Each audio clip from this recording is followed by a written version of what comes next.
আসলেই কি Bangladesh premier league BPL এর পরের আসর হচ্ছে না? আসলেই কি কোনো দল প্রপারলি পাওয়া যাচ্ছে না? এবং সত্যিকার অর্থে ক্রিকেট বোর্ডের নীতি নির্ধারক যারা, তারা বিপিএল আয়োজনের ব্যাপারে আগ্রহী না।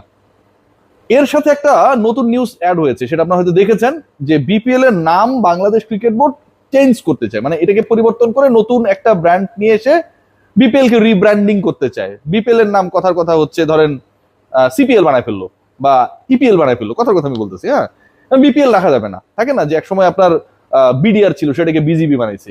প্রথম যে পয়েন্ট সেটা হচ্ছে যে বিপিএল এর আকিকা নিয়ে যে খবরটা দিয়েছে এবং এই দাওয়াতটা যারা আসলে দিয়েছে ক্রিকেট বোর্ডের ভেতর থেকে, এটা ভাই পুরোটাই মিথ্যা।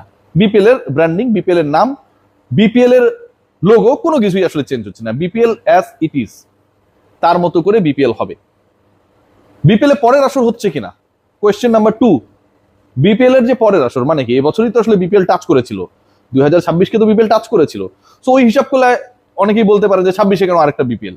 পয়েন্টটা সেখানটায় না, পয়েন্টটা হচ্ছে যে গত 25-এর যে বিপিএল, সেটা 25-এর সাথে 26-কেও টাচ করেছে, যে কারণে 26-এ আপনি বিপিএল পেয়েছেন।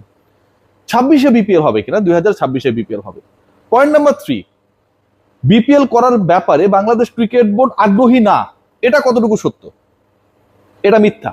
বাংলাদেশ ক্রিকেট বোর্ড আগ্রহী। এবং এই 3 নাম্বার পয়েন্টকে যদি আমি আলোচনা করি বা একটু ভাঙার চেষ্টা করি, এখানে স্পেসিফিক্যালি কয়েকটা পয়েন্ট আছে। Number 1, Bangladesh cricket board, Tamim ইকবালের cricket board, right?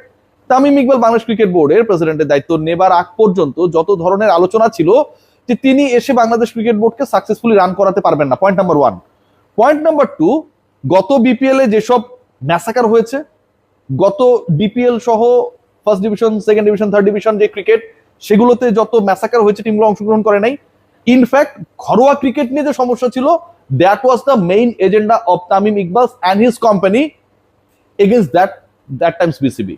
Aminul Islam Bulbul এবং ক্রিকেট বোর্ডের ঘরোয়া ক্রিকেট নিয়ে যে অনীহা, উদাসীনতা, প্রপার আয়োজন করতে না পারা, সেইটা যদি তামিম ইকবালের এজেন্ডা হয়, সেই তিনি এসে বিপিএল করবেন না। মানে আমি বলছি যে আমিনুল ইসলাম বুলবুল ফেইলিওর, আমি বলছি ফারুক আহমেদরা ফেইলিওর, নাজবুল আবেদিন ফাহিমরা ফেইলিওর, কারণ তারা প্রপারলি বিপিএল করতে পারেনি।